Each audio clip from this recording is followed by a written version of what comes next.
Kenapa akun harmoni diblokir?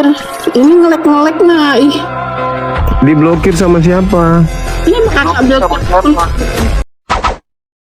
Salam satu Tuhan. Para sahabat, dukung semua ya channel Densa News Muslim. Di like, di subscribe, di share sebanyak mungkin untuk supaya mencegah sahabat-sahabat kita di luar sana Tidak. terpengaruh terhadap pemurtadan. Tadi Bang Zuma mengatakan, ya, mencium rukun yamani dan aswad, bukan itulah yang menghapus dosa, tetapi Allahnya lah yang menghapus dosa. Ketika saya membaca itu, saya tidak menemukan di sana bahwa dikatakan ketika ya mencium rukun yamani dan aswad itu maka Allah akan mengampuni dosanya. Tidak. Tetapi bunyinya adalah ya, yang mencium rukun yamani dan aswad itu akan menghapus dosa sehabis-habisnya. Tidak ada disebutkan ada Allah di sana, enggak ada. Nah, pertanyaannya sekarang, ya, ajaran untuk mencium rukun yamani dan aswad itu siapa yang mengajarkan? Atas perintah siapa? Atau adakah ya dari antara nabi-nabi sebelum Nabi Muhammad yang pernah mempraktekkan hal itu? Ya, kalian kan 25 nabi kan? Nah, siapa di antara 24 itu selain daripada Nabi Muhammad yang pernah mencium rukun yamani dan aswad sehingga menghapus dosa sehabis-habisnya? Tunjukkan nanti Bang Zuma, sebutkan siapa namanya dan di surat mana tertulis itu. Ya, di surat mana tertulis itu Bang Zuma? Ya, kalaulah tidak ada nanti nabi, perlu ditanyakan ada apa dengan Nabi Muhammad di situ? Ada apa? Karena kalau di dalam ajaran kekristenan, ya, di Keluaran pasal 20 ayat 4 dan 5, ya, membuat patung itu sujud di hadapan patung itu, menyembah kepada patung itu, apalagi mengharapkan untuk menghapus dosa, itu adalah dosa yang besar. Saya bacakan Bang Zuma, biar jangan asumsi saya. Ya. Keluaran pasal 20. Oke. Jangan membuat bagimu patung yang menyerupai apapun yang ada di langit di atas, atau yang ada di bumi di bawah, atau yang ada di dalam air di bawah bumi. Jangan sujud menyembah kepadanya atau beribadah kepadanya, sebab aku Tuhan Allahmu adalah Allah yang cemburu, yang membalaskan kesalahan bapa kepada anak-anaknya, kepada keturunan yang ketiga dan keempat dari orang-orang yang membenci aku. Tuhan berkata kepada Musa di sini, jangan engkau membuat patung yang menyerupai apapun yang ada di langit. Apa yang ada di langit itu adalah malaikat dan Tuhan pencipta langit dan bumi. Tidak boleh digambar itu. Ya, tidak boleh sujud di hadapan patung itu apapun jenis patungnya. Tidak boleh mengharapkan pengampunan dosa di situ, itu tidak boleh. Ya, itu jelas itu. Makanya, ya, saya tanyakan sama Bang Zuma sekarang. Siapa yang telah memerintahkan itu sebelum Nabi Muhammad, dan siapa ya di antara para nabi yang pernah mempraktekkan hal-hal seperti itu? Itu Bang Zuma, udah cukup itu. Oke, baik. Jadi terima kasih Pak Pendeta. Kita simpel aja, nggak usah terlalu panjang. Yeah. Saya kasih data dulu. Pertama di dalam Yosua 24 nomor 27.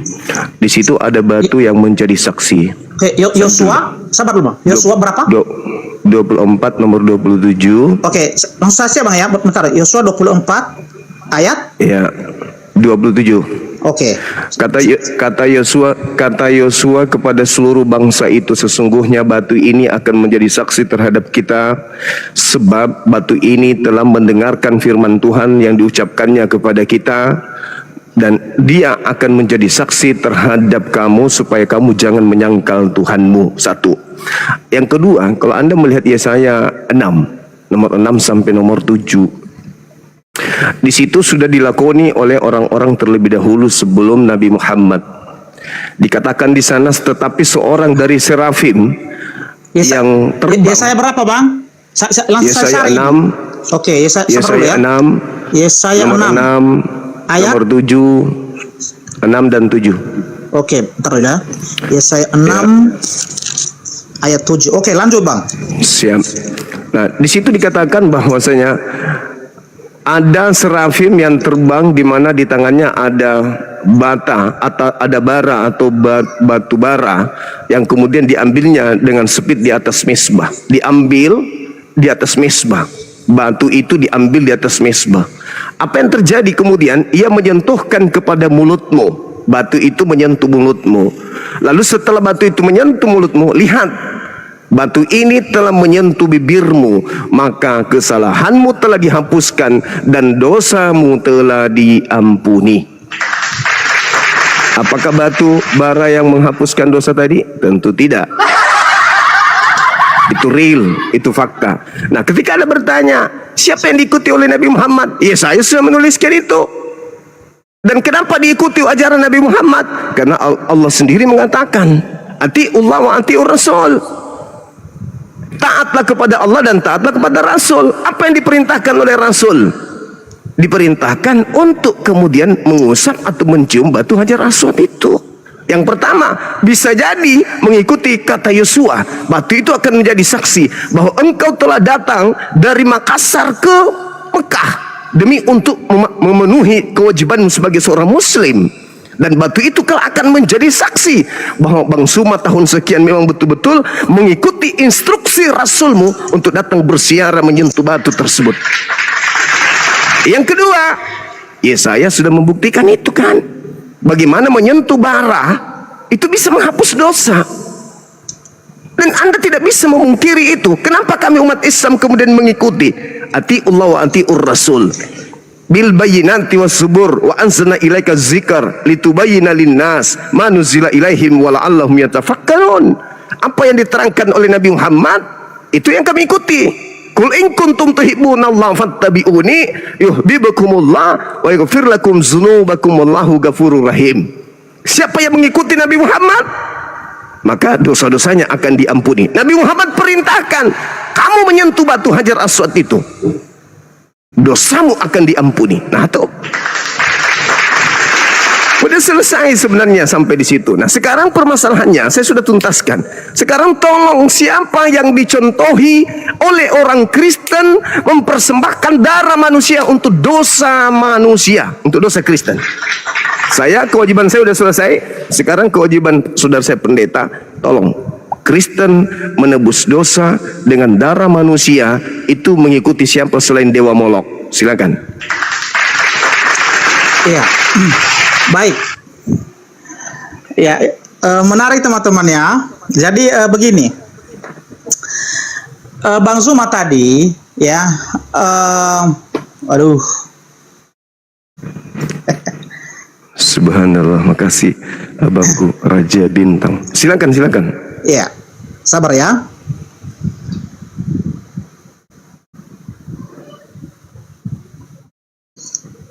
Bang Zuma tadi memulaikan ya mengutip yang namanya Yosua ya, Yosua pasal yang ke 24 ayat 27. Oke. Saya bacakan ya. Kata Yosua kepada seluruh bangsa itu, sesungguhnya batu inilah akan menjadi saksi terhadap kita, sebab telah didengarnya segala firman Tuhan yang diucapkannya kepada kita. Sebab itu, batu ini akan menjadi saksi terhadap kamu, supaya kamu jangan menyangkal Allahmu. Ya, jadi tujuan Yosua meletakkan batu di situ adalah sebagai tanda bahwa Tuhan telah pernah berjanji kepada mereka dan Tuhan telah melakukan mujizat-mujizat yang besar pada saat itu supaya semua keturunan-keturunannya mereka ingat apa karya terbesar Tuhan di situ melalui Yosua. Bukan tujuan untuk penghapusan dosa, ya. Bukan tujuan untuk penghapusan dosa. Meletakkan batu di situ adalah bukan tujuan untuk menghapus dosa, hanya sebagai tanda. Ya, hanya sebagai tanda untuk diingat oleh orang-orang Israel. Oke? Kedua, Ya. Yesaya pasal 6 ayat yang ke-7. Saya bacakan ya. Yesaya pasal 6 ayat yang ke-7.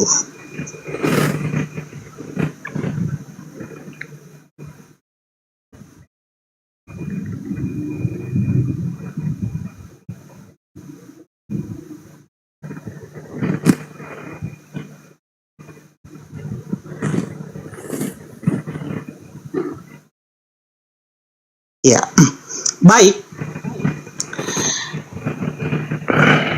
Kita baca dulu judul perikopnya.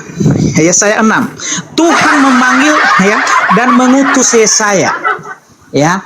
Yesaya 6 ya ayat 7 ini adalah penglihatan kepada Yesaya. Ya, bagaimana dia melihat langit ya, dan ada Tuhan dan Allah di situ beserta dengan malaikat serafim. Ya, ini adalah penglihatan, bukanlah secara harafiah, artinya bukan ada di bumi benar-benar ada bara api di situ dan dicelupkan di bibirnya. Ya, saya tidak. Itu adalah hanya sebuah penglihatan. Ya. Jadi Bang Zuma ya tidak bisa Bang Zuma mengambil ayat ini untuk mendukung ya Musnad Ahmad 5364 itu. Ya, tidak bisa. Karena Sahabat itu Maisara, syukran. Ya, Lanjut. karena itu terjadi di langit, bukan di dunia. Yang kita bahas sekarang adalah yang sedang kita praktekkan di dunia ini. Ya, penglihatan Yesaya ini terjadi di sorga, bukan di bumi. Ya, di sorga bukan di bumi. Yang kita bahas sekarang adalah yang terjadi di bumi ini, yang dipraktekkan oleh manusia-manusia. Ya, jadi itu tidak bisa dijadikan pendukung dari pernyataan Bang Zuma. Udah jelas ya? Oke. Sekarang Bang Zuma, Anda belum menjawab tadi pertanyaan saya. Karena kita berbicara di sini dalam konsep penebusan dosa atau penghapus dosa. Ya kan? Siapakah nabi sebelum Nabi Muhammad itu yang pernah mempraktekkan hal yang demikian? Karena kalau Anda mengaitkan dengan Yesaya tadi, tidak ada. Ya, karena begini, hanya Yesaya yang mengalami hal itu melalui penglihatannya. Tidak ada manusia-manusia setelah itu. Ya, sedangkan mencium rukun Yamani dan Aswad ini, berjuta-juta orang, bahkan bermiliaran orang yang datang ke Arab sana ya untuk mencium Aswad itu, Bang Zuma. Itulah bedanya. Ya, itu bedanya Bang Zuma. Ya. Jadi yang kita bahas itu yang terjadi di dunia ini loh. Sedangkan Yesaya hanya dia sendiri di situ bertemu dengan malaikat serafim dalam penglihatan. Bukan praktek secara harafiah. Ya, bedakan itu Bang Zuma ya. Nah, jadi nanti ya dijawab ini siapa kira-kira ya nabi-nabi terdahulu yang pernah mempraktekkan hal itu. Ya, siapa? Jadi udah cukup dulu Bang Zuma, sampai di situ dulu. Oke, baik. Oke, pertanyaan Bang Zuma tadi ya, pertanyaan Bang Zuma. Oke, saya belum jawab, sabar dulu. Ya, di manakah di Alkitab orang Kristen bahwa membunuh manusia adalah menghapus dosa? Aduh, tidak perlu saya ulangi itu. Yesaya 53 ayat 10 sudah jelas itu. Ya, Yesaya 53 ayat 10 sudah jelas itu. Oke? Di Yesaya 53 itu di mana di situ menghapus dosa? Oke. Kita baca ya. Ya. Yesaya 53 ayat yang ke 10. Oke. Tetapi Tuhan berkehendak meremukkan dia dengan kesakitan apabila ia menyerahkan dirinya sebagai korban penebus salah. Udah jelas ya? Sekali lagi, apabila ia menyerahkan dirinya sebagai korban penebus salah. Udah cukup, jelas. Silakan. Oke, baik. Saya applause untuk itu ya. Jadi ketika hanya mengais satu data seperti itu, Anda bisa menjadikan Yesus sebagai korban penebus salah gitu. Hanya satu data ini. Anda tidak memakai data-data larangan Tuhan, mempersembahkan, menumpahkan darah orang yang tidak bersalah adalah kekejian bagi Tuhan. Sedangkan Yesaya 53 itu bukan penebusan dosa. Bukan penebusan dosa, tidak ada dosa di sana yang kemudian dikatakan sebagai penebus dalam arti kata dia harus disalib, dia harus dibunuh untuk menghapuskan dosa manusia. Enggak. Itu enggak ada ceritanya sampai ke sana. Itu hanya penafsiran saudara.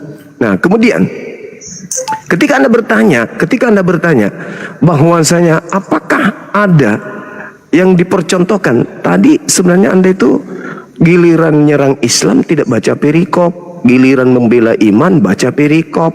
Yesaya 6 itu sangat jelas sekali bahwa malaikat serafim itu turun ke bumi menemui Yesaya. Baca nomor 6-nya. Lalu kemudian setelahnya nomor 8-nya itu diperintahkan. Lalu aku mendengarkan suara Tuhan berkata kepadaku, siapakah yang akan kuutus? Lalu kemudian nomor 9-nya diperintahkan apa? Pergilah, katakanlah kepada seluruh bangsa ini, dengarlah sungguh-sungguh tetapi mengerti, jangan lihat sungguh-sungguh tetapi menanggap, jangan. Itu diperintahkan kemudian Yesaya untuk menceritakan hal itu. Itu fakta real. Sedangkan Nabi Muhammad diperintahkan untuk mengajarkan kepada umatnya apa yang harus umatnya lakukan. Nah, kalau Anda lihat di Yesaya 9, Yesaya 6 tadi, nomor 6-nya apa yang dikatakan? Tetapi seorang daripada serafim itu terbang mendapati aku. Aku di mana? Aku di bumi. Anda bilang di surga.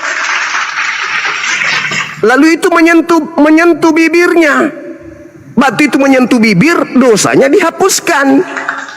Kenapa sekarang Anda bertanya kepada saya tentang Hajar Aswad, sedangkan sudah ada contoh batu menyentuh bibir, dosa dihapuskan? Kenapa Anda bingung? Sekarang yang saya tanya, darah manusianya mana? Darah manusia untuk dosa manusia itu di mana?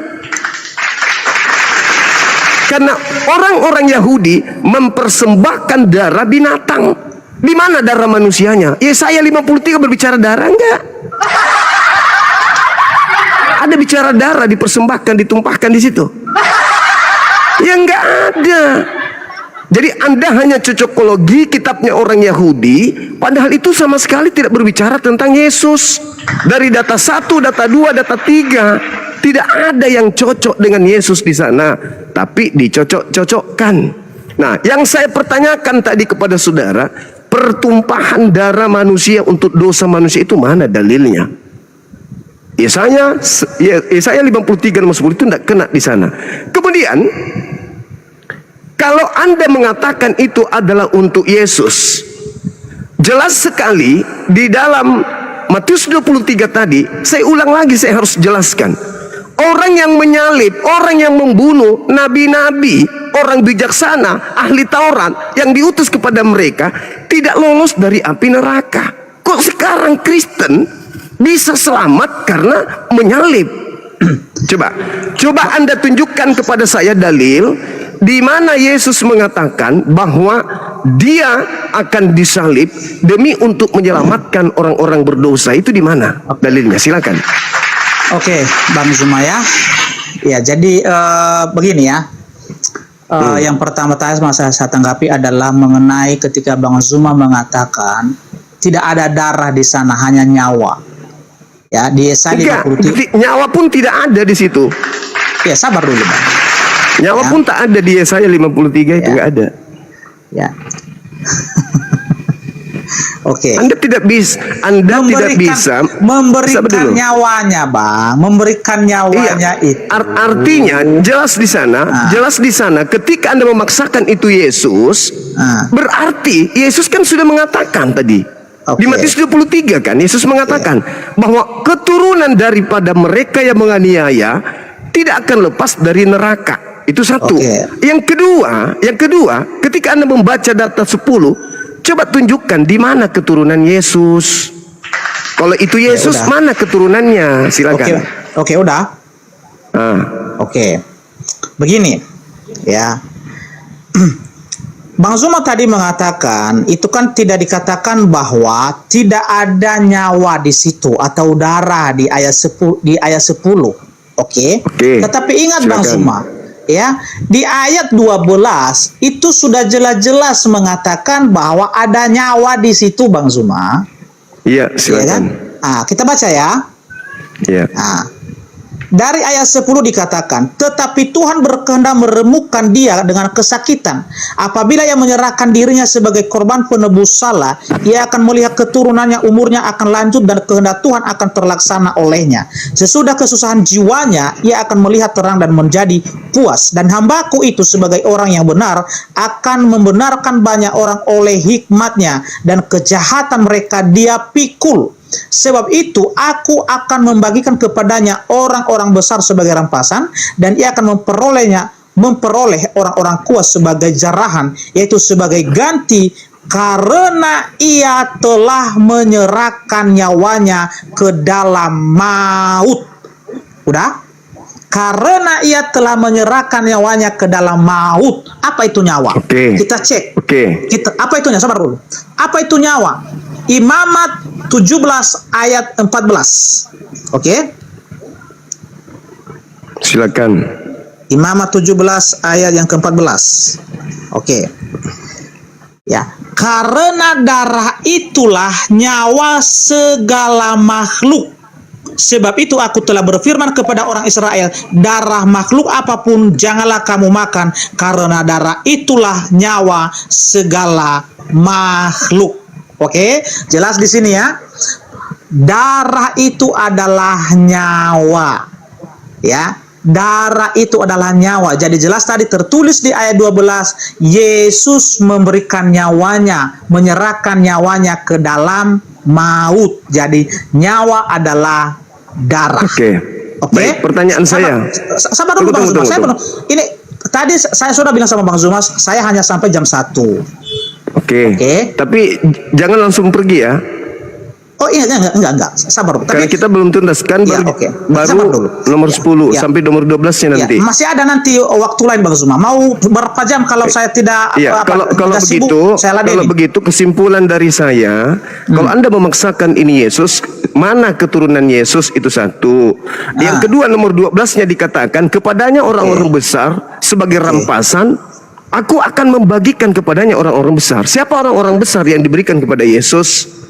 Dan dia akan memperoleh orang-orang kuat sebagai jarahan. Siapa orang-orang kuat yang diberikan kepada Yesus? Tunjukkan itu. Nah, silakan. Orang-orang kuat, kemudian orang-orang besar yang diberikan kepada Yesus itu siapa? Oke, masih sempat 4 menit lagi ya. Oke. Ya, silakan. Begini, maksud Silakan. orang-orang kuat di situ adalah ya semua kerajaan-kerajaan di bumi ya yang percaya kepada Yesus. Sabar dulu. Yang percaya kepada Yesus itulah orang-orang kuat. Artinya orang-orang kuat di situ adalah merujuk kepada orang-orang yang percaya kepadanya, baik itu raja dan juga siapapun di muka bumi ini. Oke. Dan kedua, siapakah keturunannya? Itu bukan keturunan secara biologis Bang Zuma, tetapi Loh, kenapa keturunan Anda mengatakan bukan keturunan biologis? Sabar dulu. Kenapa? Ya. Coba bahasa Sabar Ibrani dulu. di situ apa? Sabar dulu Bang Zuma. Ini hanya 3 menit lagi waktu saya. Oke. Berarti Anda hanya cocokologi kalau begitu, berarti nggak cocok Enggak dengan cocokologi. Yesus. Enggak cocokologi. Lah, cocokologi Bisa karena saya di situ buktikan dikatakan itu, sebagai sera'ah. ya. Sera'ah itu sperma. Sabar dulu Bang Zuma. Sperma itu berarti keturunan yang berasal dari spermanya. Kita akhiri dengan apa lah? Dengan baiklah. Kan kita awali dengan baik. Nggak bisa. Nggak bisa kalau Anda memaksakan bahwa itu untuk Yesus, tapi Yesus tidak punya keturunan. Enggak, itu begini. namanya cocokologi. Saya buktikan dengan ayat-ayat itu. Alkitab Bang Zuma. Oke? Ya, itu Anda cocokologi berarti. Oke ya? Wahyu pasal 21 ayat 7 ya. Wahyu pasal 21 ayat 7 saya bacakan ya. Wahyu pasal 21 ayat yang ke-7. Inilah anak-anak Yesus. anak-anak rohaninya. Oke ya? Aduh, tidak ada disebut Oke. anak rohani di situ, Oke. Pak. Itu berbicara mengenai sera'a, itu sperma. Oke, saya Bukan bacakan ya. rohani. Masa ada sperma? Nggak usah. Aku sudah kenyang dengan pembohongan-pembohongan seperti itu. Kenapa nggak Aku berani, sudah Bang? kenyang. Nah, sekarang saya buktikan. Tunggu, saya buktikan kebohongan kalian untuk menipu jemaat. Waktu saya hanya sampai jam 1, Bang Zuma. Kalau Sabar, ada nanti sabar. waktu gini aja Ini lah. aja dulu, sebentar. Ya. Sabar. Kapan kita Saya teruskan? buktikan, saya Kapan kasih. kita teruskan? Kapan kita lanjut? Saya Kapan? buka data.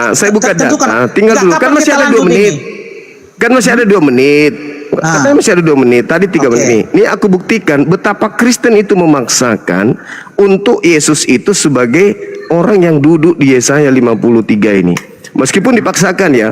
Tapi coba lihat kebohongan gereja, kebohongan Bible untuk menipu orang-orang. Coba kita lihat teman-teman. Saya besarkan dulu Pak Pendeta, supaya Anda lihat bagaimana bobroknya agama Anda itu demi untuk menjual tumbal untuk Dewa Molok dianggap Tuhan. Nih coba lihat. Yesaya 53 ini nomor 9. Anda lihat, orang menempatkan kuburnya di antara orang-orang fasik. Dan dalam matinya ia ada di antara penjahat-penjahat. Itu Yesus Di antara itu, Bang Zuma. penjahat-penjahat. Oke, Yesus itu, Bang penjahat-penjahat. Zuma. Yesus Anda itu. katakan berada di antara penjahat-penjahat kan? Oke, Iya, kita lihat. disalibkan Ya, oke, bersama oke. dengan kedua penjahat, Bang Zuma. Itu sudah jelas. Ini penjahat-penjahat, kita klik kebohongan kalian sebagai penipu sudah 2000 tahun. Ini penjahat-penjahat, saya klik ya. Masih beraninya ya. Apakah betul penjahat? Asyir. Apa arti asyir ini? Penjahat ya? Orang kaya tuh. Orang kaya tuh, Pak. Orang kaya, orang makmur tuh. Oke? Nipu nggak itu, Pak? Siapa yang nipu di situ? Yang nipu di situ? Nggak ada yang nipu di situ. Udah jelas ayat itu, ya. Itu digenapi oleh Tuhan Yesus pada saat dia dikuburkan. Ya kan dia dikuburkan jelas kan ada penguburan di situ kan. Dan Yesus juga disalibkan bersama-sama dengan ya 2 orang penjahat, ada di sebelah kanan dan ada di sebelah kirinya. Udah Orang kaya, Pak, itu. orang kaya. Ya. Dia dikuburkan di antara orang kaya, bukan tergenapi penjahat. itu, Bang Zuma. Apalagi yang perlu dibahas? Apa Udah yang tergenapi. digenapi? Yang pertama, kemarin dia berasal dari tunas yang kering, bukan Maria. Yang kedua, kalau saya urai dari data 1, 2, 3, 4 sampai 12, tidak ada yang kena kepada Yesus. Oke. Tadi diantara orang jahat, penjahat ternyata orang kaya. Asir itu bukan penjahat, Pak. Jahat itu ra dalam bahasa Ibraninya. Ra itu jahat. Kalau asir itu orang kaya, orang berada, orang sejahtera. Sementara kenyataan di lapangan, Anda teriak Yesus dihakimi di antara orang jahat. Oke, Bang Zuma, boleh saya minta 2 Masih menit? mau maksa? Boleh saya minta 2 silakan. menit? Ya, setelah 2 menit Silakan. saya turun ya. 2 menit saya turun ya. Oke. Baik teman-teman, jadi saya itu ya saya kalau berdiskusi itu saya tidak mau ngomong tanpa data. Ya.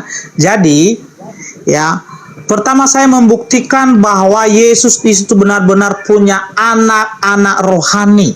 Ya. Di situ bukan anak rohani. Sabar dulu. Bukan anak Jadi potong. rohani. Ini hanya 2 menit yang saya itu minta, masa nggak diizinkan kok. Hanya 2 Tanya menit, Bang Zuma. Ada nggak sperma rohani? Aduh, hanya 2 menit yang saya minta, Bang Zuma. Kalau belum puas, Bang Zuma, kalau belum puas ya, saya Bukan naik belum lagi, puas, ya. bukan Kapan nanti, masalah Bang puas Zuma? atau Kalau tidak saya- puas, kalau- Bang. kalau saya Ini ada masalah, waktu, ini saya masalah naik lagi, keselamatan orang kita selesaikan banyak. di situ, Bang Zuma. Oke? Ini bukan masalah apa? Masalah ini bukan. Ini kita berbicara mengenai keselamatan orang banyak. Sera'a itu berbicara tentang anak cucu, keturunan, sperma yang berasal, anak-anak yang berasal dari sperma. Jadi kita nggak bisa kemudian Di mana waktu saya ini, Bang Zuma? Tadi saya minta 2 menit malah dipotong terus. dengarkan dulu saya, Pak. Jangan Anda memaksakan untuk menipu orang. Kata sera di situ berbicara anak keturunan yang dihasilkan dari persetubuhan. Coba tanya orang Ibrani deh, orang-orang Yahudi deh. Nah, kenapa Udah, Bang Anda Zuma. harus memaksakan? Kalau nabi-nabi orang Yahudi memang punya banyak keturunan, kenapa harus memaksakan yang lain? Oke lah, saya nggak bahas itu, karena Bang Zuma kejang-kejang. Oke lah, saya bahas yang lain ya. Oke ya. Bukan kejang-kejang, bukan, Pak, bukan. Saya sudah Jadi hafal gimana? karakter Kristen karena Yesus sendiri mengatakan Kristen wajib hukumnya 2 kali lebih jahat daripada orang Yahudi. Oke. Itu Yesus sudah katakan itu. Jadi kalau Anda mentafsirkan kitabnya orang Yahudi dengan salah, itu kami udah maklum. Kristen dilawan. Boleh saya akhiri, boleh? 2 menit Bang Iya, Zuma. silakan. Oke. Silakan. Ya, jadi begini teman-teman ya, karena Bang Zuma tidak mau saya bacakan ya. Wahyu Enggak, pasal silakan 21 aja. Silakan. ayat 7. Saya sudah bahas tadi. Silakan Anda Oke. bahas lagi. Silakan. Ya, baik. Oke teman-teman, jadi saya bacakan ya. Yang dimasukkan adalah keturunannya di situ atau anak-anaknya adalah anak-anak rohani, dibuktikan dengan Wahyu pasal 21 ayat ke-7, bunyinya seperti ini. Barang siapa menang, ia akan memperoleh semuanya ini, dan aku akan menjadi Allahnya, dan ia akan menjadi anakku. Yesus yang berkata di sini, ya, siapa yang menang, yang mengikuti dia menjadi Allah mereka dan menjadi anaknya. Oke, itu sudah jelas. Oke, baik Bang Zuma, ini pesan saya sama Bang Zuma. Oke. Karena Bang Zuma tadi belum bisa menunjukkan data ketika saya bertanya siapakah nabi-nabi terdahulu yang pernah mencium rukun Yamani dan Aswad. Bang Zuma tidak bisa menampilkan data itu. Jadi ini sebagai PR pembohong, penipu. Ngapain saya dengarkan penipu, penyesat ular tua kayak kau? Kau masih muda, tapi yang ada dalam tubuhmu itu adalah ular tua. Kau mau diskusi tapi kau mau menyesatkan. Nih, Yesaya 53 nomor 10, tetapi Tuhan berkehendak meremukkan dia dengan kesakitan apabila ia menyerahkan dirinya sebagai korban penebus salah. Ia akan melihat keturunannya. Nah, kita lihat keturunannya, apakah anak-anak rohani atau anak-anak kampret? Pendeta pembohong nih keturunannya ya. Kita klik. Ini Zerah. Mana coba? Mana anak rohani di sini? Keturunanmu, keturunannya benih, anak cucu, berbiji, anak cucunya, keturunanmu lah, anak-anakmu, anak-anaknya, keturunan. Mana anak kerohanian, mana anak-anak cucu? Taburan benih, taburannya seorang, taruk-taruk, anak-anakmu. Mana? Woi, Kristen, laknat. Mana sini? Mencangkokkannya, keturunannya pun benihnya. Nah, sedia tunas beranak anakmu. Mana? Mana? Malah ini ada ya, ini yang ada nih. Nih, Yesus bersetubuh rupanya. Yesus bersetubuh. Nih, bersetubuh Yesus. Ini sperma. Ketumbar. Kenapa sih Kristen ini? Kapan kau itu bisa meloloskan diri dari golongan penjahat itu? Kapan kalian bisa lolos dari penjahat?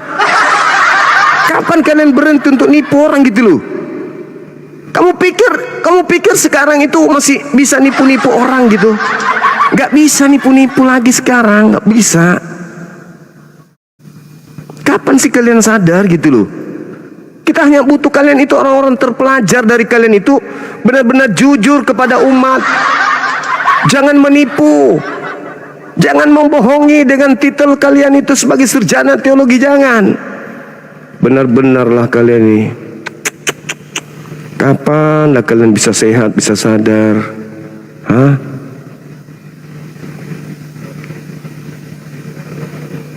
Benar-benarlah kalian itu lucu memang. Keren, salut saya. Mau pendeta, mau pastor, kerjanya hanya kayak gitu aja. Itulah kelebihan kalian. Menggunakan kitabnya orang Yahudi untuk nipu orang banyak dengan menerjemahkan senap perut. Tadi saya sudah sampaikan padahal lu. Udah ku sampaikan di awal, orang yang menyalib itu keturunannya saja, itu tidak kemudian mendapatkan surga. Dia adalah orang neraka. Udah kubuktikan dengan dalil, dan itu pengakuan Yesus. Maksa kali. Nah, terus giliran Hajar Aswad, sudah kita buktikan dosa ditebus dengan mencium bara, rizpah. Bahasa Ibraninya itu rizpah atau lantai batu. Dicium lantai batu itu, sembuh, lepas dosa-dosanya. Itu ada bukti, ada contoh. Sekarang di mana di kitabnya Yahudi orang ditebus dengan darah manusia? Contohnya siapa? Nggak ada. Masuk ke Yesaya 53, nggak ada hubungannya ya, orang kitabnya orang Yahudi. Itu bukan bercerita tentang Yesus kok. Dipaksa kali. Nah, inilah kalian saudara-saudara kami Kristen. Mau sampai kapan kalian seperti itu? Hah? Yang punya kitab tidak ada memahami seperti itu. Kalian yang bukan punya kitab seenak perut aja memaknai kitabnya Yahudi seperti itu. Aduh, gila benar ini.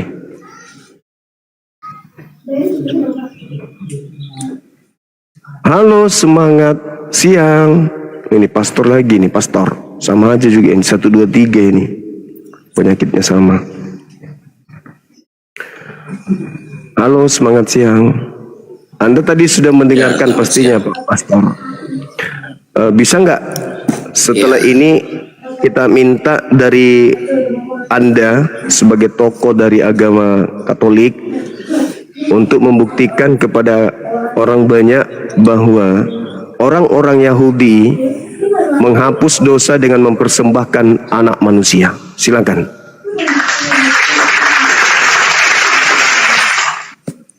Orang-orang Yahudi Menghapus dosa dengan darah manusia. Itu di mana?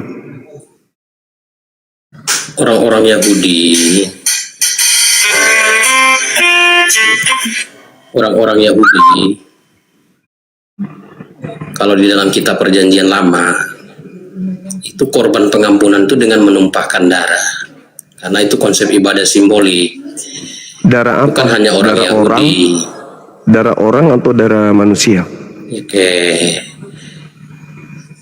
Itu secara simbolik darah domba yang tak bercacat. Oke, berarti Darah domba binatang yang ya? tak bercacat, ya darah domba. Nah, karena mereka masih menantikan, mereka sedang menantikan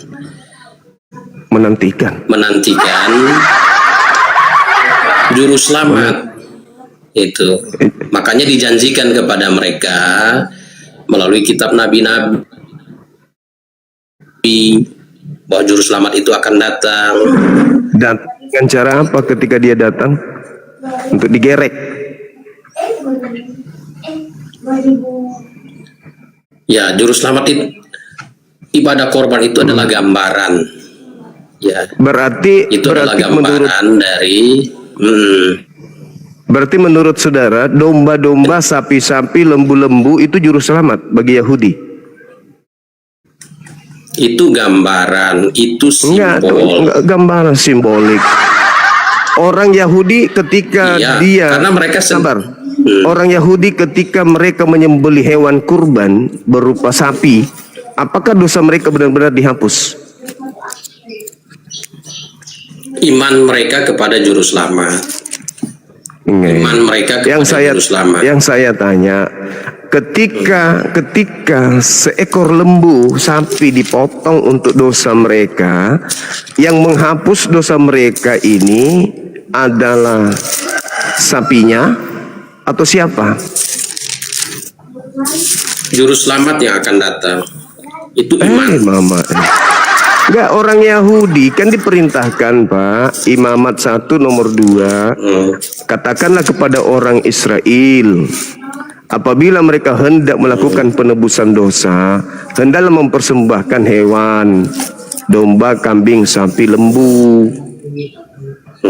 Kan begitu. Ya. Nah, pertanyaan saya, apakah sapi yang mereka persembahkan ini adalah juru selamat? Bukan, itu gambaran. Kok gambaran? Mereka sedang menanti. Orang Yahudi itu sedang menanti. Orang Yahudi itu sedang menanti kedatangan juru selamat. Pertanyaannya, apabila mereka diperintahkan penebusan dosa, yaitu sapi, apa yang terjadi? Mereka menyembelih sapi. Pertanyaan saya, apakah dosa mereka ditebus dengan sapi yang mereka sembelih itu? Bukan sapinya yang menebus dosa mereka, tapi gambaran. Dosa mereka itu dihapus dengan darah sapi. iman mereka yang menyelamatkan mereka, ritual pengampunan dosa. Darah di sana apakah menebus dosa mereka? Darah binatang Tidak katamu. Loh, Keluaran 29 Imamat 4 jelas-jelas penebus dosa mereka adalah binatang. Iya, itu simbol. Anda mengatakan simbol, mereka tidak mengatakan simbol. Simbol. Itu fakta. Mereka benar-benar mempersembahkan sapi kok simbol. Nah, oke. Yang tidak mengatakan itu bukan simbol siapa? Rabi siapa? Lah, itu jelas sekali mereka lakukan, itu bukan simbol. Itu bukan simbol, Pak. Itu fakta. Mereka lakukan. Itu fakta. Anda membawa. Itu fakta. Maksudnya Anda membawa. Tadi kan yang mengatakan Anda itu simbol siapa? Bahwa mereka yang mengatakan itu simbol siapa? Ya, bukti simbol itu sepanjang kitab Tanakh. Enggak, yang mengatakan itu simbol siapa? Yang akan datang. Yang mengatakan itu simbol ya, orang siapa? Yahudi kan Enggak, yang mengatakan bahwa itu simbol padahal mereka benar-benar melakukannya itu siapa? Ya, itu kan di dalam kitab Tanakh. Di mana di kitab Tanakh dikatakan simbol? Kepada mereka dijanjikan juru selamat itu, juru selamat akan datang. Penebus mereka akan datang. Saya tanya kepada Anda, siapa yang mengatakan itu simbol? Mana dalilnya? Kan Kok sekarang? Yang kan mengatakan itu simbol siapa? Ya, memang itu. Yang mengatakan itu simbol. Yang mengatakan itu misalnya, simbol siapa? Oke. Yohanes 1 ayat 29 misalnya. Di dalam Injil Yohanes katakan, lihatlah anak domba Allah yang menghapus dosa dunia. Yohanes itu orang Yahudi. Makanya tadi saya mengatakan yang mengatakan bahwa sapi, lembu, kambing yang mereka persembahkan untuk dosa mereka karena perintah Tuhan mereka, yang mengatakan itu simbol, itu siapa? Ya, salah satunya 9 Yohanes Pembaptis itu orang Yahudi. Aduh, kupikir Tuhannya Yahudi Pak yang bilang. Berarti karangan aja. Kan dia orang Yahudi, dia menyampaikan, dia Yohanes Pembaptis itu adalah kitabnya Yahudi mengatakan itu enggak. Nah, sekarang kan Yohanes Pembaptis itu orang Yahudi. Sekarang yang saya Juma kan bukan orang Yahudi. Saudara, bagaimana Juma yang bisa saya lebih tahu dari Yohanes Pembaptis? Ketika Anda mengatakan Pak, ketika Anda mengatakan bahwasanya pengorbanan yang dilakukan oleh orang Yahudi berupa sapi, ya, kambing, domba, itu Anda katakan simbol, padahal itu kan benar-benar sebagai penebus dosa mereka. Benar enggak? Oh, enggak. Enggak ya? Karena orang Yahudi itu hidup dengan iman. Sekarang coba Anda baca. Jadi iman mereka yang menyelamatkan. Coba Anda baca Imamat atau Keluaran 29. Keluaran 29 nomor 14. Keluaran 29. Kelihatannya memang Juma ini salah tafsir saja. Anda yang salah tafsir, Anda yang turut memahami kitabnya Yahudi. Sekarang orang Yahudi, kalau saudara tanya gini tadi, saudara tanya orang Yahudi, Yohanes Pembaptis itu orang Yahudi, sedangkan Juma kan bukan orang Yahudi. Nah, makanya tadi saya tanya orang Yahudi mana? Orang Yahudi mana yang menolak? Yang saya tanya orang Yahudi mana yang menolak bahwa pengorbanan domba itu bukan simbol? Coba tunjukin. Nah, sekarang tolong tunjukkan kalau itu simbol doang. Justru Yohanes makanya sendiri itu simbol, Pak. Saya tanya sama saudara, apakah Yesus benar-benar domba? Ya, dia domba yang sesungguhnya. Hakikat dari domba korban itu. Apa? Yesus domba? Iya. Berarti Yesus makanya itu metafora. Iya, berarti Yesusnya ya metafora. Maka Yesusnya metafora. Yesusnya yang kalimatnya metafora. Kan jelas. Lihatlah. Karena Yesus itu bukan domba. Yang mana yang betul? Yesus domba yang metafora atau domba beneran? Oke, jadi kalimatnya gini nih, saya ajarin kalimatnya. Yohanes menunjuk kepada Yesus dan berkata, lihatlah Itulah anak domba Allah. Anak domba Allah. Nah, waktu Yohanes dunia. menunjuk, waktu Yohanes menunjuk Pertanyaan Yesus, saya, yang mana yang Loh, simbolik saya di belum sini? menjawab. Enggak, Anda itu ngawur. Yang mana yang simbolik? Yesus atau domba beneran yang simbolik? Oke, saya jelaskan ya, kasih saya waktu 1 Iya. menit. Ya. Nah, Yohanes menunjuk Yesus. Yesus itu pada waktu ditunjuk, dia adalah Yesus dalam posisi manusia. Jadi ketika Yohanes berkata, lihatlah anak domba Allah, yang ditunjuk itu bukan domba, tapi yang ditunjuk itu Yesus. Nah. Lalu domba Nah, sekarang Allah itu siapa? apakah itu domba beneran? Nah, makanya domba Allah itu metafora, domba yang dikorbankan orang-orang Yahudi. Metafora menurut saudara. Metafora atau domba beneran? Itu adalah Domba gambaran beneran metafora atau- dari Yesus Kristus. Jadi Yesuslah yang domba sesungguhnya gitu. Hah? Domba itu gambaran, makanya kan gini, Yes, kalimatnya itu domba coba lihat. gambaran, Yohanes, Yesus yang gambaran, Yesus yang gambaran, bukan domba. oh Yesus yang gambaran. Anda jangan dibalik. Kalimatnya kan jelas gini. Coba dengarkan kalimat. Yohanes menunjuk kepada Yesus. Nah, yang ditunjuk itu bukan domba, yang ditunjuk itu adalah Yesus. Tapi Yohanes berkata, lihatlah anak domba Allah. Nah, itu domba Lihatlah beneran. anak domba Allah. Itu domba yang beneran. menghapus Yesus itu dosa domba dunia. beneran. Yesus itu domba beneran. Nah, waktu Yohanes menunjuk itu bukan menunjuk domba, menunjuk Berarti- Yesus. Berarti yang mana domba beneran yang mana? Kata domba di Domba situ beneran adalah yang mana? metafora. Kata domba Nah, di situ adalah metafora. metafora. Berarti yang metafora siapa? Yesus atau domba yang dipersembahkan orang Yahudi? Nah, metafora itu dombanya. Domba itu adalah gambaran dari Yesus Kristus. Aduh, coba anda baca dulu deh. Apakah benar-benar ini Oke. Yesus binatang atau manusia? Yesus itu binatang Nah, atau saya bacakan. manusia? Yohanes 1 ayat 29. Nah, supaya jangan ini. Masa Yesus Yohanes dibilang 1, binatang, teman-teman? Oke.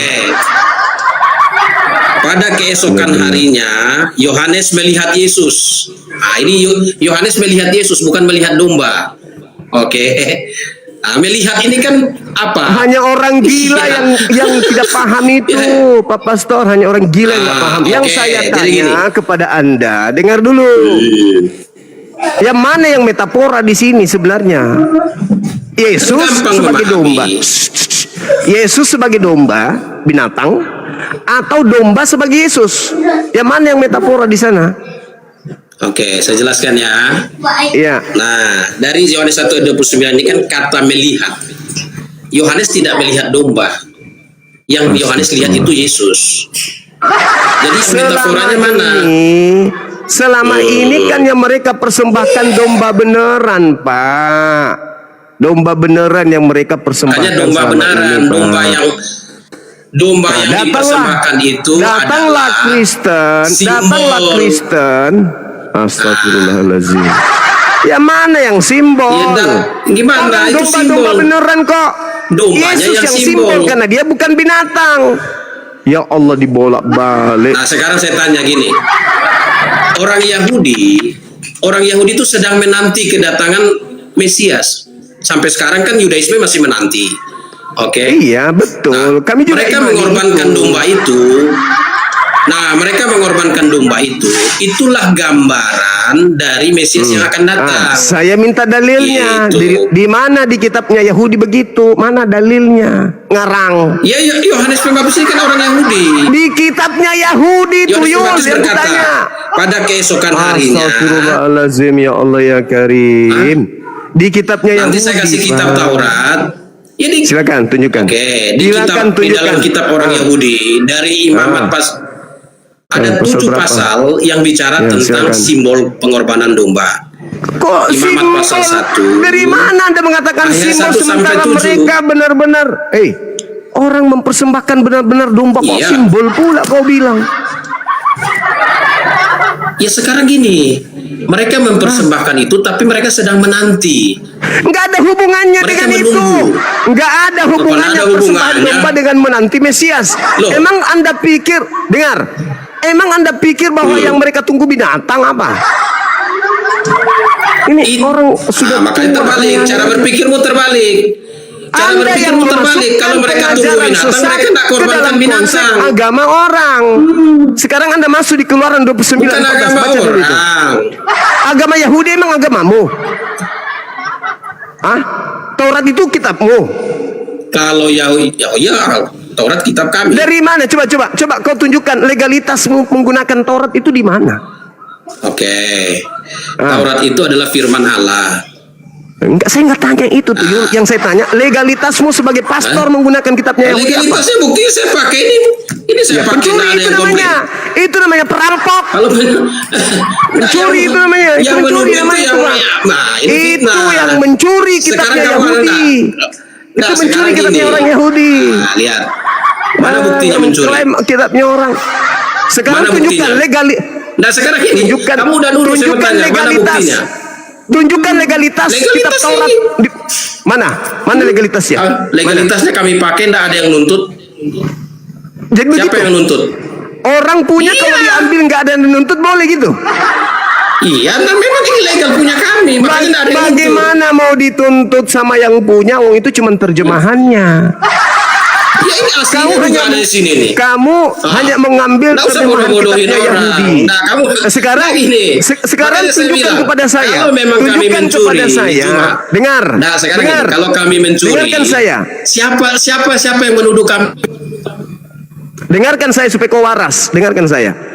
Ada tidak di dalam kitabnya Yahudi bahwa Taurat itu dipersembahkan untuk seluruh umat manusia? Jawab saya, silakan. Ada tidak? Ada Di dalam kitabnya Yahudi bahwa Taurat atau kitab Tanakh itu difirmankan untuk seluruh manusia. Ada enggak? Ada? Nih, Iya. kok cungkil kalau ada. Ada, Itu firman tunjukkan. Allah. Tunjukkan kepada Itu saya. firman Allah. Nih, kok cungkil. Mana Mazmur dalilnya 100. bahwa 100 apa? Mazmur 119 ayat 105. Apa katanya? Firmanmu itu pelita bagi kakiku dan terang bagi jalanku. Ya, Tuhan yang saya tanya, di mana kitabnya Yahudi difirmankan untuk diberikan kepada bangsa lain di luar Bani Israel? Di mana itu saya bisa baca? Kelihatannya kamu tidak belajar sejarah, cuma saya nggak butuh sejarah. orang Yahudi Firman itu. Tuhan. Saya tanya Firman dulu. Tuhan. Nuh itu orang Yahudi Firman bukan? Tuhan. Sebentar, Nuh. Firman Oke. Tuhan di dalam kitabnya orang Yahudi bahwa firman itu dipersembahkan untuk bangsa asing. Mana dalilnya? Tunjukkan ke saya. Mana? Kok aduh? Jangan kau Kamu tanya, nggak paham jangan kau sejarah? tanya. Jangan kau tanya. Oh. Tunjukkan aja dalilnya. Oke. Contoh, saya kasih dalil. Tunggu, saya kasih dalil. Bantah dalil saya. Mazmur silakan. 147 nomor 19 nomor 20. Dengar dulu. Firman yang aku Kamu berikan kutip kepada ayat saya Yakub. ini. Kamu kutip ayat saya. Oke, silakan. Ayat saya Silakan. gimana? Maksudnya Ya, apa? saya sering pakai ini ayat. Begini, sebelum saya lemparkan kau ke neraka, dengarkan. Mazmur 147 19 20. Firmanku yang datang kepada Yakub dan aturan-aturanku kepada Israel tidak aku berlakukan kepada bangsa lain. Ayo, bantah dalil itu, silakan. Di mana kitabnya Yahudi dipersembahkan untuk bangsa asing kayak kalian? Tunjukkan. Saya butuh dalil. Jadi gini. Tadi kan ada nama Yakub di situ. Nah, Nuh itu bukan orang Israel. Aduh, Nuh itu bukan orang saya Israel. minta Tuhan berfirman dalil. kepada Nuh. Saya tunjukin. minta Tuhan dalil ngomong sama Nuh. berbicara aturan yang datang kepada Iya. Yakub dan aturan yang diberikan kepada Israel tidak diberikan kepada bangsa lain. Ulangan 33, Iya. ulangan 5 itu adalah milik kepunyaan Bani Iya. Yakub. Nah, sekarang Anda bukan Bani Yakub. Iya. Tolong tunjukkan Iya. kepada Tapi saya anak saya. Adam. Oke, saya Tidak anak Adam. tidak ada di dalam kitabnya Loh, masa kan Yahudi saya bukan diwahyukan. Ya, anak Adam. Kejadian kan bicara tentang Adam, Nuh. Kitab yang diceritakan di sini, Kongkong. Loh, kitabnya yang kan ditarik kitab di sini. Kejadian bicara tentang Nuh. Tapi kitab itu ditujukan kepada siapa? Ya kepada umatnya. Oh, siapa umatnya? Iya. Nabi Musa? Siapa umat umatnya yang Nabi Musa? percaya kepada Siapa umatnya Bukan Nabi hanya- Musa? Bukan hanya Musa, umat Udah kau Allah. turun, kau turun. Bodong kau memang. Makanya gitu Kan babi. Dada otakmu. Nih. Apaan tuh? Sudah tokoh agama, pastor lagi. Udah 2 pastor kita lipat hari ini, teman-teman. Kita lipat, kita karungin. Menipu. Saya kasih kesempatan berulang-ulang. Apa jawabannya? Tapi kan saya anak Adam. Kau dekat di sini, ku lempar pot bunga. Jidat lebar, otak nggak ada. Memalukan orang Kristen. Seorang pastor dibiarkan di sini, dia semakin gila nanti. Sama aja kan, pastor-pastor blow on ini sama aja. Udah dibilang, bantah dalil saya, Mazmur 147. Mana dalilnya? Nggak mau dibilang pencuri. Ngambil kitabnya orang lain tanpa legalitas dari yang punya, ya itu sama halnya mencuri. Dan itu memang sudah dinubuatkan. Kejadian 49 nomor 27, Yakub menubuatkan tentang anaknya yang bernama Benyamin. Laku Benyamin seperti serigala, merampas hak orang lalu membagi-bagikan kepada orang lain. Paulus itu keturunan Benyamin menurut dia, berarti dia menggenapi serigala yang merampas kitabnya Yahudi lalu membagi-bagikan keluar Yahudi. Itulah yang dimaksud 23 dari Matius tadi yang kemarin kita bahas. Matius 23 nomor 15, menjelajahi daratan, menyeberangi lautan. Itulah pengikutnya orang neraka dan 2 kali lebih jahat daripada Paulus itu sendiri. Tengok kan, 2 pastor loh naik ke sini mempertontonkan 2 kali lebih jahatnya daripada Paulus. Sejahat-jahatnya Paulus, 2 orang ini, si kucuk tadi ini jauh lebih jahat daripada Paulus. Block on, diharap karena dia punya titel ya sarjana teologi, dipikirnya udah bagus lah kita diskusi, ternyata sama aja. Semakin bertitel semakin gorila. Benar-benar gila. Bayangkan kawan-kawan, perintah Tuhannya Yahudi, imamat 1, imamat 4, Keluaran 29 nomor 14 yang tidak sempat dia baca. Inilah persembahan, itulah persembahan penebus dosamu. Tidak ada simbolik di situ, nggak ada metafora di sana. Benar-benar mereka mempersembahkan hewan. Dibilang metafora. Yang metafora itu Yesus, ketika Yesus Anda katakan anak binatang. Kalian harus periksa kejiwaan deh. Masa Yesus kau bilangnya anak binatang? Periksa kejiwaan kalian itu. Gangguan kalian itu memang. Padahal Anda mengatakan itu adalah pengakuan Yohanes Pembaptis katanya. Tapi buku Yohanes itu ditulis kapan, Cak Ayu? Buku Yohanes itu ditulis kapan? Ditulis setelah Yesus tak ada. Berarti ada konsep yang dicocokkan untuk doktrin dan dogma. Siapa yang bisa membuktikan bahwa Yohanes 1:29 itu adalah betul? Anda yang bisa buktikan? Enggak ada.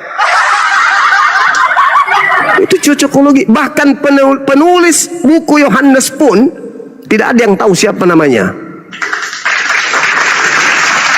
Kenapa kau lari ketakutan dengan Belakangan ini baru buku itu dikasih nama Yohanes, biar dianggap penulisnya murid Yesus. Apa buktinya? Kalau Yohanes murid Yesus yang menulis buku Yohanes, nggak ada, sama sekali nggak ada. Silakan buka kamera kalau Anda berdiskusi, gunakan ilmu, jangan pakai kayak ilmu pastor tadi, ilmu iblis. Oke? Kenapa kau lari ketakutan dengan pastor tadi? Lari ketakutan. Bersyukur kau kuturunkan pastormu. Bersyukur daripada malu semakin malu di sini. Saya sih dukung kamu karena kau mengambil keputusan yang tepat. Iya, daripada malu pastormu. Kok nggak malu itu pastormu? Yesus dibilang binatang. Saya minta data di mana kitabnya Yahudi memberikan legalitas bahwa bisa untuk bangsa asing. Apa katanya? Saya juga keturunan Adam. Dongok. Tidak salah Yesus menubuatkan untuk kalian 2 kali lebih jahat daripada orang Farisi, itulah kalian. Tidak salah tidak salah Yesus mengatakan begitu. Tidak salah, udah benar. Saya dukung Yesus yang mengatakan pengikut Paulus adalah orang neraka yang 2 kali lebih jahat daripada Paulus itu sendiri. Matius 23 nomor 15. Aneh, pastor lu, pastor.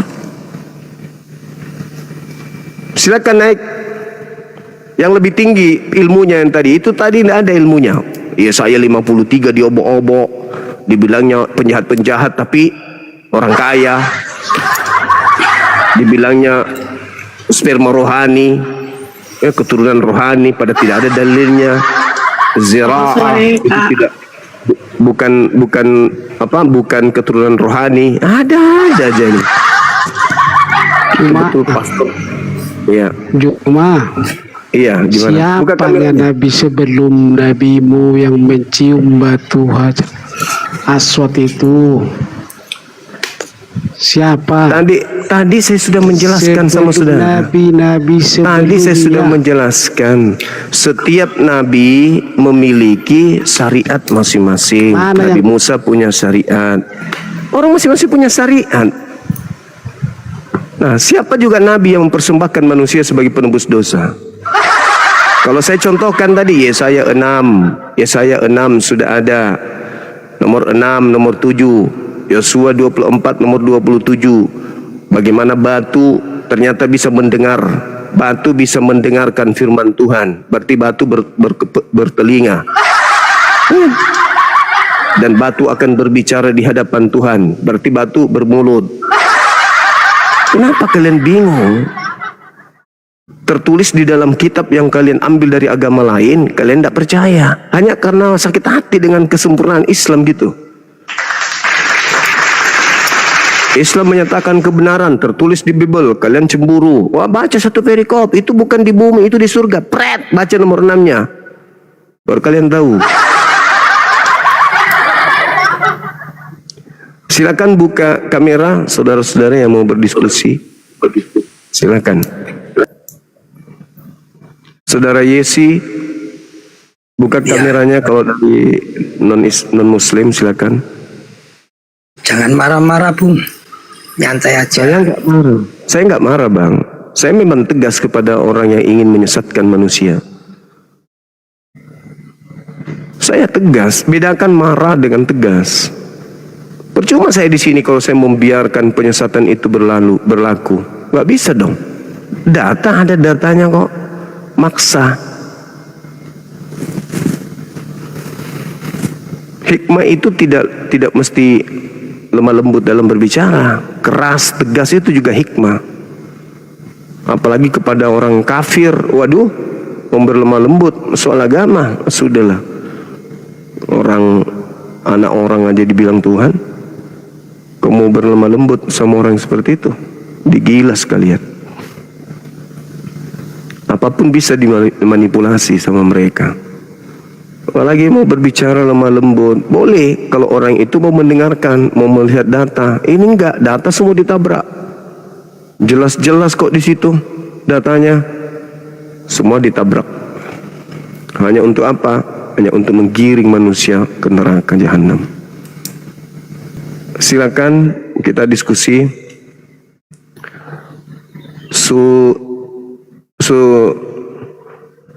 Sutono. Kak, halo. Kenapa akun Harmoni diblokir? Ini ngelek-ngelek nah. Diblokir sama siapa? Kenapa kakak blokir akunku? Siapa yang blokir? Yang blokir siapa? Coba. Kreatif telah memblokir. Kreatornya dibilangnya gitu. Kok bisa? Kreatornya dong. Iya. Oh, kreator apa? Kalau kreator itu aku maksudnya yang apa? harmoni dalam rasa. Aku baru mau Tunggu. jelasin yang ayatnya anak domba itu kan Yesus sendiri yang ngomong. Coba aku mau pindah soal ini. Mana namanya di sini? Yang memblokir Ada yang cemburu apa ya? kali. Astaga. Ada yang netting, ada yang cemburu. Nggak ada di sini Nggak kok yang tahu, harmoni kan, itu ya. Kakak. Iya, harmoni di dalam rasa. Nggak ada diblokir, nggak ada. Aku dulu. Nggak ada diblokir di sini. Yang diblokir Wah di ya, aku sini. masuk lagi yang di harmoni. Heeh. Coba, nggak ada diblokir. Nggak bisa. Nggak ketemu jadinya. Saya pernah Nggak ada. Aku udah cari nggak ada. Nggak ada. Aku udah cari nggak ada. nggak ketemu. Coba aja lagi. Orang diblokir kok akunya. Datang bener. Nggak ada di sini. Kalau diblokir kan muncul daftar blokir, nggak ada. Kalau diblokir kan Ini anaknya pertama. Oh ya, kasirnya sebelah sini mau. Disuruh turun ya. Nggak ada diblokir, nggak ada. Di sini terblokir hanya 2. Gumasa dan nama akunnya bahasa kotor. Gitu aja, nggak ada yang lain. Coba ajukan permintaan lagi. Yang harmoni ya. Nggak ada di sini, nggak ada.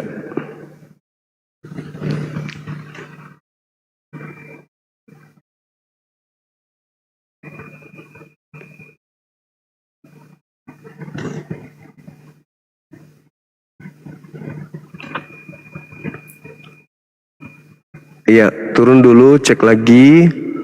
Karena di daftar blokir itu cuma ada 2 akun yang terblokir di sana. Halo, semangat siang, Saudara Peter. Halo. Halo, Iya, dari Kristen, Abang. dari mana ya?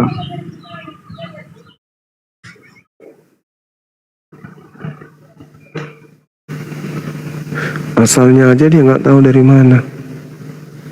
Pantas saja sembarang disumbah. Dia nggak sadar dia berasal dari mana, teman-teman.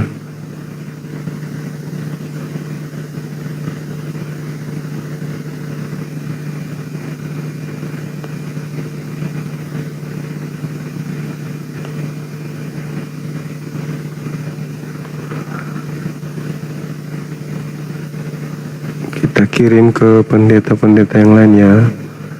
Mudah-mudahan mereka mau hadir. Oke.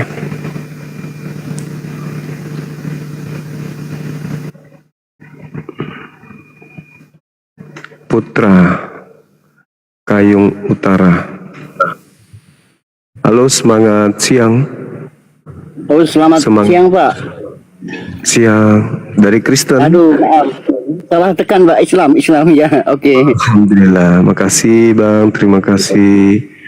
Salam kenal. Silakan ajukan permintaan teman-teman non-muslim. Kita berdiskusi membahas tema kita ini. Dewa Molok minta tumbal.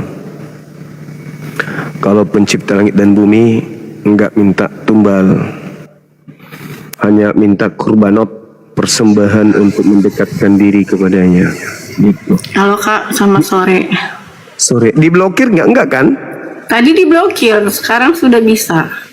Oh, ya silakan. Itu salah pencet kali. Mungkin. Silakan. Oke Kak, yang Kakak bilang yang tadi dasarnya yang anak domba itu di mana gitu ya? Ya, yang Yohanes 1:29. Bukan cuma itu aja Kak, pernyataan bahwa yang memberitakan tujuan kedatangannya sebelum peristiwa penyaliban itu terjadi itu Yesus sendiri dalam Matius 20 ayat 28 itu juga sama seperti anak manusia datang bukan untuk dilayani melainkan untuk melayani dan untuk memberikan nyawanya menjadi tebusan bagi banyak orang, seperti itu Kak. Iya, itu nggak Jadi, salah. di dalam Itu Matius 26 ayat 28 juga saat perjamuan terakhir Yesus berkata, sebab inilah darahku, darah perjanjian yang ditumpahkan bagi banyak orang untuk pengampunan dosa. Jadi untuk pengampunan dosa, Kak. Seperti itu. Lalu penjelasan kalau di Rasul Paulus itu di dalam Roma 5 ayat 8.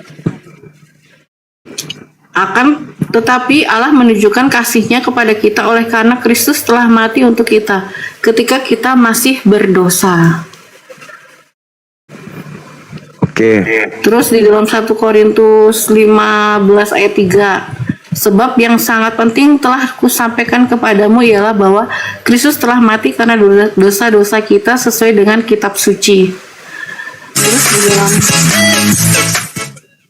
Terus di dalam Efesus 1 ayat 7.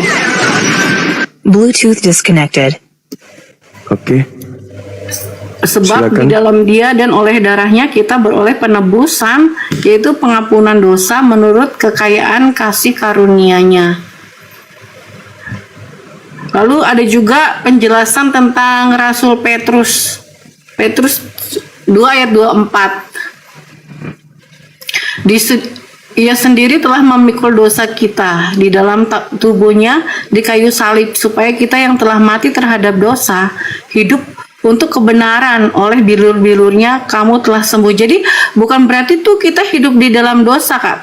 Ya, tapi supaya kita yang telah mati terhadap dosa. Jadi dosa itu harus mati juga gitu. Hidup untuk kebenaran, oleh bilur-bilurnya kamu telah sembuh gitu, Kak. Terus dalam 1 Petrus 3 ayat 18, sebab juga Kristus telah mati sekali untuk segala dosa kita. Ia yang benar untuk orang-orang yang tidak benar. Ia yang benar untuk orang-orang yang tidak benar, supaya ia membawa kita kepada Allah. Kayak gitu. Di Pembaptis dan Yohanes Penginjil itu Yohanes 1 ayat 29. Pembaptis tersebut sebagai lihatlah anak domba Allah yang menghapus dosa dunia. Nah, di situ juga Yohanes mengatakan bahwa dia anak domba Allah yang menghapus dosa dunia. Seperti dia mengakui. Terus di dalam Yohanes 2 ayat 2 juga, dan ia adalah perdamaian untuk segala dosa kita, dan bukan untuk dosa kita saja tetapi juga untuk dosa seluruh dunia. Jadi seluruh dunia, Kak, bukan hanya yang Kakak bilang orang Bani Israel aja. Nah, Yesus itu adalah benar yang dizalimi, tidak bersalah, tapi dia dihukum gitu, Kak. Terus penyalipan itu bukan sekedar kecelakaan sejarah, melainkan kerelaan Yesus untuk menjadi korban penebus dosa guna pendamaian manusia dengan Tuhan, seperti itu. Jadi kalau di kayak Abraham zaman dulu itu seperti kan dia korbannya tuh berupa kambing domba gitu ya. Oke. Saya boleh bicara? Iya, boleh. Oke. Jadi di antara kitabnya Yahudi ini yang saudara Kristen sebut Perjanjian Lama dengan kitabnya orang Kristen yang Perjanjian Baru, Yesus berada di tengah. Yesus ketika datang mengajarkan ini, bukan mengajarkan ini. Nah, ketika ini yang diajarkan, tokoh yang dijajakan di dalam buku ini, kitab ini adalah Yesus, betul? Ya. Jadi Yesus dengan tragedi penyaliban yang ada di tengah-tengah Yahudi itu dijadikan sebagai bahan di dalam kitab ini. Nah, muncul pertanyaan, apakah buku ini dikenal oleh Yesus? Jawabannya tidak. Apakah buku ini punya misi menjadikan tokoh Yesus sebagai jualan agar diterima kepada bangsa asing? Jelas iya.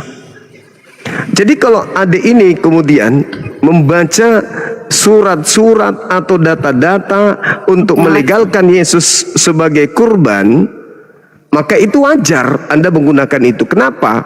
Karena Yesus lebih dulu datang, lalu kemudian muncul buku Perjanjian Baru yang mencocokkan kemudian keinginan-keinginan siapa dan kepada siapa kitab itu ditujukan. Contoh misalnya, ketika Anda membaca inilah anak domba Elohim yang diutus untuk menebus dosa dunia. Itu ucapan kapan munculnya? Ucapan yang muncul puluhan tahun setelah Yesus tak ada di bumi. Ketika Anda membaca buku Matius, buku yang ditulis tahun 60-an, sekitar 30 tahun setelah Yesus tak ada di bumi. Ketika Anda membaca surat Paulus, surat yang datang ditulis oleh Paulus 30 tahun kurang lebih setelah Yesus tak ada di bumi. Kitab Wahyu Anda baca, kitab yang ada kurang lebih 70 tahun setelah Yesus tak ada di bumi. Mereka menuliskan untuk menjadikan Yesus sebagai tokoh. Inilah dia datang menebus dosa manusia, dia datang untuk menebus dosa manusia. Itu kan tulisan-tulisan yang muncul untuk menjual Yesus kepada orang non-Yahudi. Apa pesan Yesus? Yang terekam dari buku ini sendiri yang dihasilkan dari penyelidikan. Waspadalah kepada penyesat yang datang kepadamu memakai namaku. Buku ini memakai nama Yesus.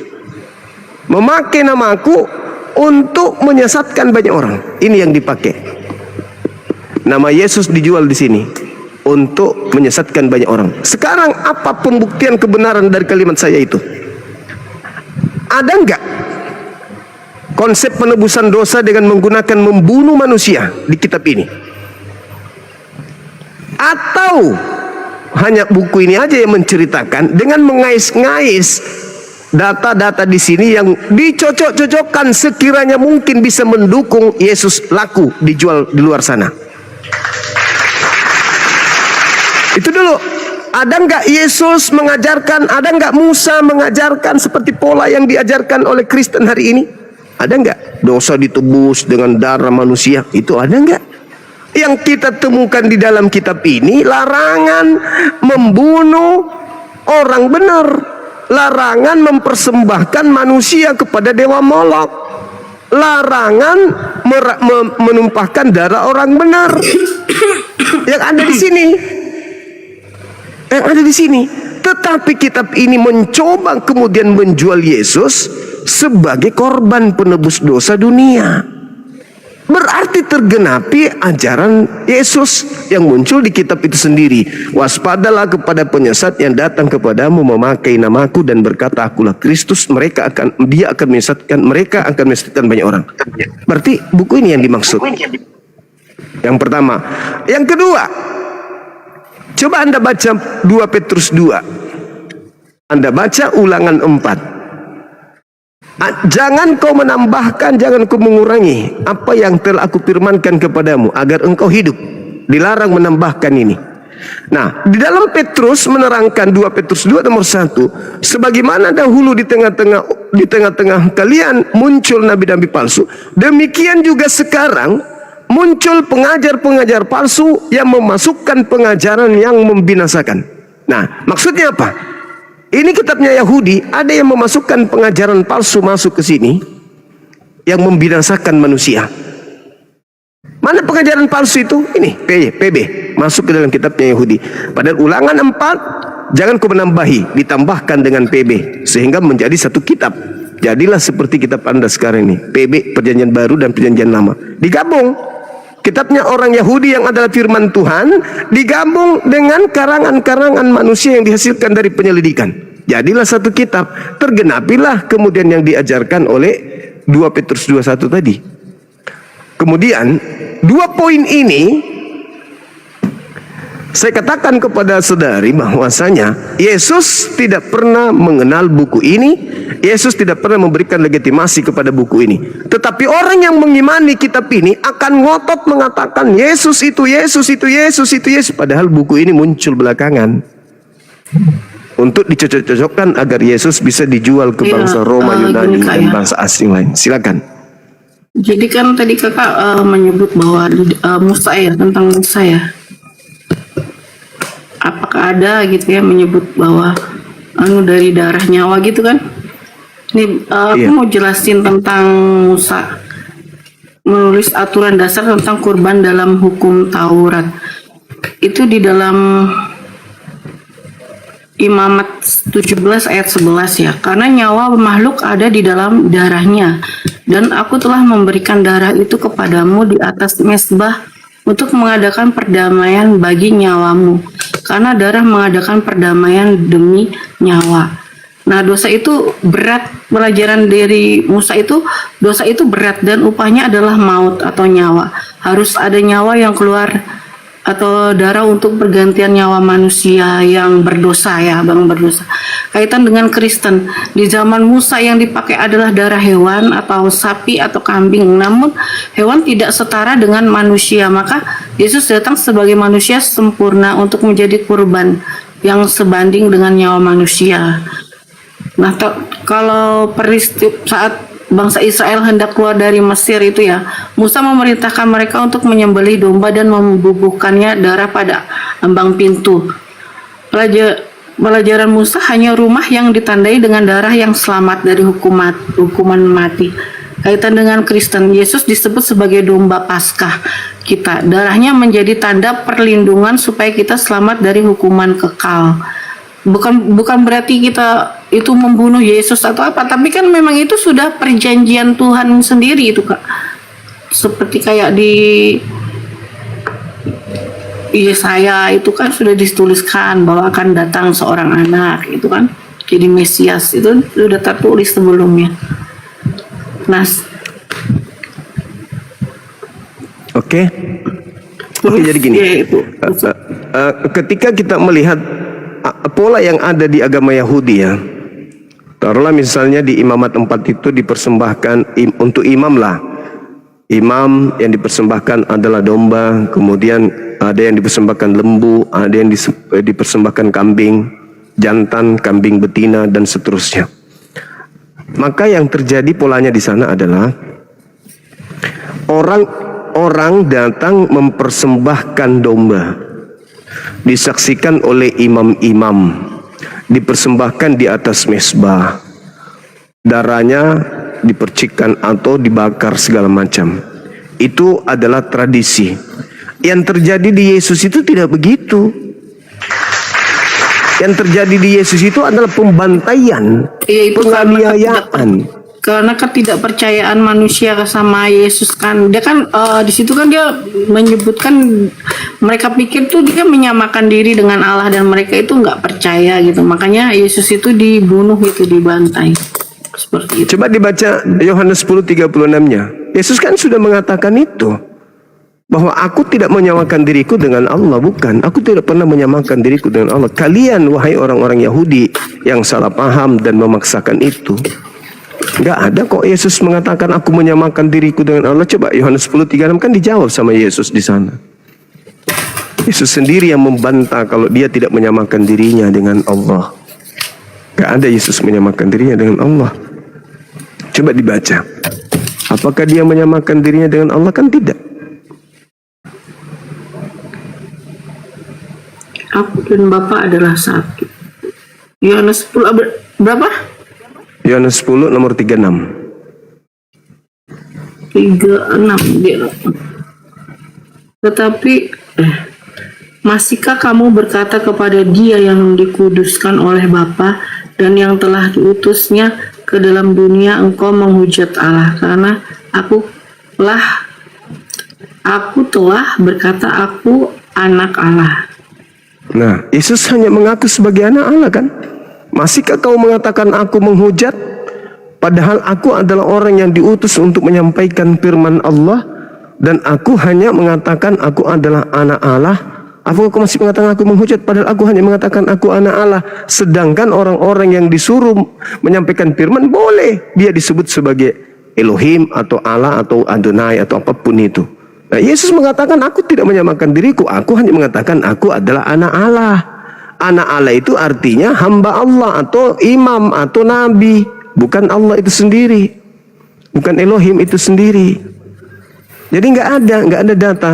Nah, ketika kejadian terjadi terhadap Yesus, penganiayaan, pembantaian secara brutal terhadap Yesus, itu tidak mengena terhadap persembahan-persembahan yang dilakukan secara upacara oleh orang-orang Yahudi. Kambing domba mereka persembahkan dengan upacara. Sedangkan Yesus ini kan benar-benar penganiayaan, pembantaian habis-habisan terhadap Yesus karena kebencian, bukan karena mempersembahkan. Sekali lagi saya katakan, muncul belakangan agama Kristen mengusung kemudian konsep itu, yang mana orang Yahudi tidak pernah mengatakan bahwa dosa ditebus dengan cara seperti yang dilakukan oleh orang Kristen. Faktanya orang-orang yang ingin menyalib Yesus itu sama sekali tidak ada karena unsur dosa, nggak ada. Justru mereka menyalib mereka hanya karena faktor politik doang. Tidak ada unsur dosa di situ, nggak ada. Nah ini yang dijajakan oleh Kristen, dan itu berlaku kepada orang-orang yang ya lagi banyak masalah, lagi galau, lagi mencari Tuhan, ya, ingin diselamatkan, ingin dan seterusnya. Akhirnya mereka pasrah menerima itu. Tapi ketika mereka mengkaji Bible, mereka tidak akan menemukan data itu. Contoh. Ketika Paulus mendoktrin bahwasanya tanpa kebangkitan maka sia-sialah imanmu. Kamu masih akan hidup di dalam dosa, kata Paulus. Nah sekarang, kalau penyaliban itu dan kebangkitan itu adalah sesuatu yang menjadi konsep keselamatan dari pencipta langit dan bumi kepada manusia, di mana dinubuatkan tentang kebangkitan itu di kitabnya Yahudi? Ada nggak? Nggak ada kebangkitan, nggak ada kebangkitan hari ketiga dinubuatkan di kitabnya Yahudi, itu nggak ada. Kalau tentang kematian, tentang kelahiran, tentang penyaliban, pembunuhan, memang ada, karena memang banyak nabi-nabi yang dibunuh. Tetapi kalau keluar dari kubur pada hari ketiga untuk menyelamatkan manusia, itu nggak ada satupun data di kitabnya Yahudi seperti itu. Nggak ada satupun. Mau dicari bolak-balik nggak akan ada ditemukan bahwa bangkit dari kubur adalah lambang mengalahkan maut untuk menebus dosa manusia dan seterusnya. Itu hanya ada di konsep Paulus doang. Nggak ada di kitabnya Yahudi. Cari. Kalau ada, ya besok bisa kita ke pelaminan. Kalau ada nggak?